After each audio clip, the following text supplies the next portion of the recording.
Allahu Akbar. Dari sahabat Nabi namanya Umar ibnul Khattab. Ma salaka Umar fajjan qattu illa salaka syaitanu fajjan ghaira fajjika. Kalau Umar bin Khattab lewat di suatu jalan, setan mutar jalan lain.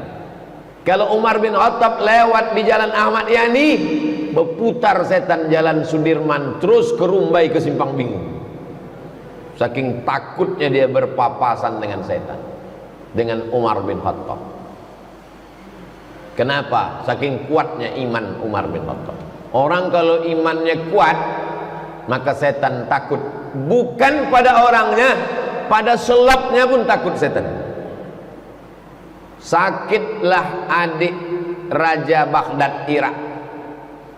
Perempuan adiknya itu sakit, diganggu setan. Datanglah utusan raja menjumpai Imam Ahmad bin Hanbal, Imam Hambali. Imam Ahmad bin Hanbal, raja sakit, ayo ke istana. Imam Ahmad bin Hanbal tak mau datang ke istana. Ulama-ulama dulu tak mau dekat dengan penguasa.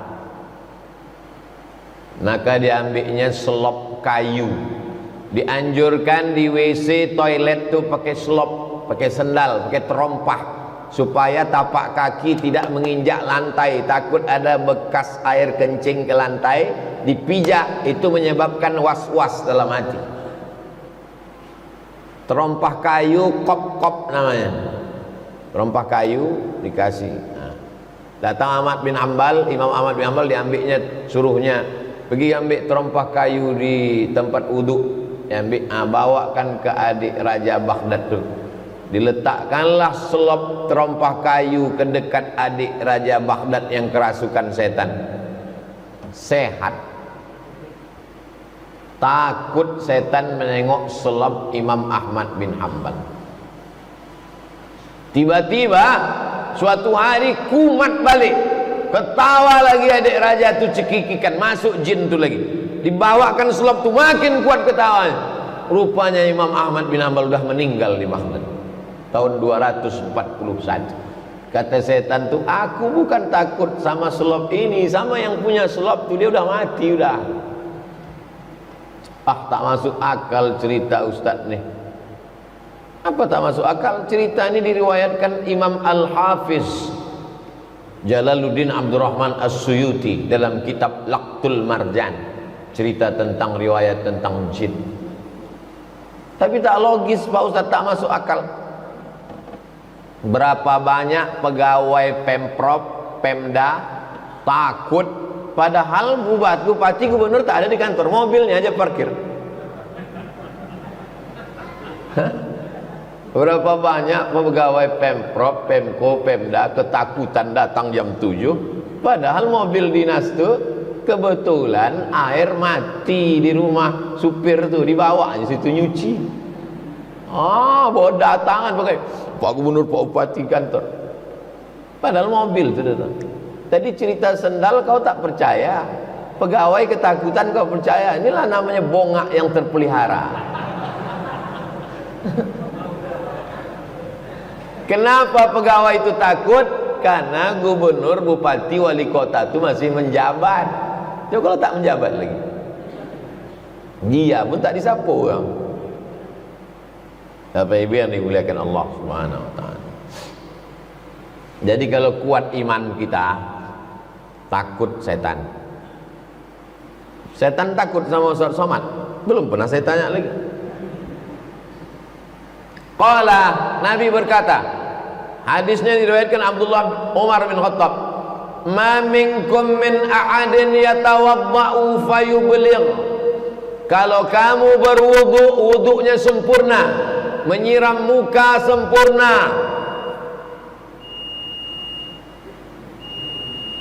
saya sangka setan itu mengamuk.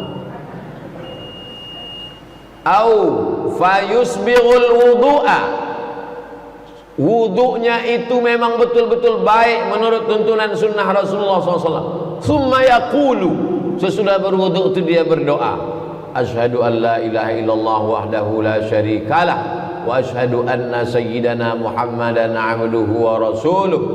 Allahumma ij'alni minat tawwabin waj'alni minal mutatahhirin waj'alni min ibadikas salihin. Illa futihat lahu abwabul jannati tsamaniyah, dibukakanlah pintu surga yang 8. Yadkhulu min ayyiha syaa, dia masuk dari pintu yang mana saja dia suka.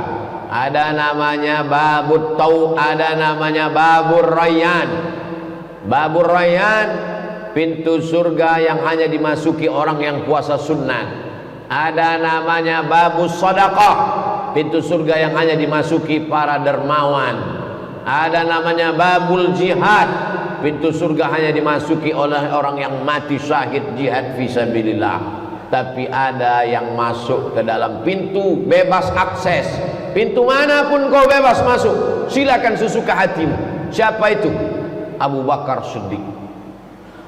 Abu Bakar Siddiq, kata Nabi, termasuk sahabat Nabi yang terserah dia mau masuk dari pintu mana saja.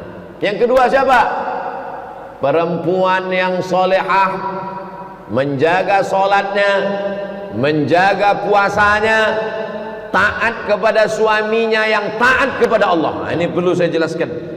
Perempuan yang taat kepada suaminya dalam kurung yang taat kepada Allah. Ini banyak juga sekarang pecandu narkoba, pemabuk, sakau. Sempat pula dia menasihati istrinya, kau taat sama abang kau masuk surga, padahal dia sedang mabuk. Perempuan yang sholatnya dijaganya, puasanya dijaganya, taat dia kepada suaminya yang taat kepada Allah, maka dia akan masuk surga di pintu mana saja yang dia mau. Yang ketiga nih, Abu Bakar, perempuan, orang yang sempurna wudunya. Setelah berwudu dia membaca doa, asyhadu an la ilaha illallah la syarikalah wa asyhadu anna Muhammadan abduhu wa rasuluh. Allahumma ja'alni minat tawwabin wa ja'alni minal mutatahhirin wa ja'alni min ibadikas shalihin. Membacanya di luar.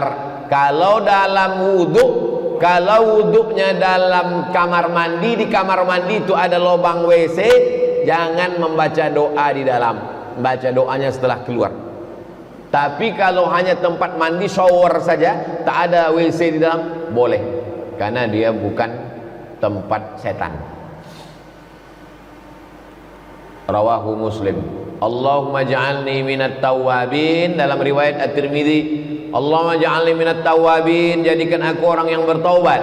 Wa ja'alni minal mutatahhirin, jadikan aku orang yang bersuci, suci badan, suci hati. Waj'alni min ibadikas salihin, jadikan aku orang yang saleh. Selesai berwudu minta jadi orang saleh. Ketika salat yang dapat doa orang salat hanya orang yang saleh. Assalamu alayka ayyuhan at-tahiyatul mubarakatuh salawatut thayyibatulillah. Assalamu alayka ayyuhan nabiyyu wa rahmatullahi wabarakatuh. Wassalamu alayna wa ala ibadillahis. Tengok, perhatikan korelasi antara doa wudu dengan doa orang dalam sholat. Selesai berwudu, waj'alni min ibadikas shalihin, jadikan aku orang yang soleh. Di dalam sholat yang dapat doa orang sholat hanya orang yang soleh. Kalau betul wudunya, makbul doanya, maka semua orang yang sholat di masjid raya subuh ini mendoakan dia, doa itu langsung sampai ke dia. Semua orang di masjid raya Pekanbaru subuh ini berdoa, wassalamu alaina wa ala ibadillahis. Masuklah kita di dalam. Makanya anak kita pun kita mau dapat doa orang soleh ini. Makanya ibu-ibu hamil minta Rabbi habli minas solehin. Korelasi antara doa ibu hamil, doa orang wudu dengan doa orang dalam sholat.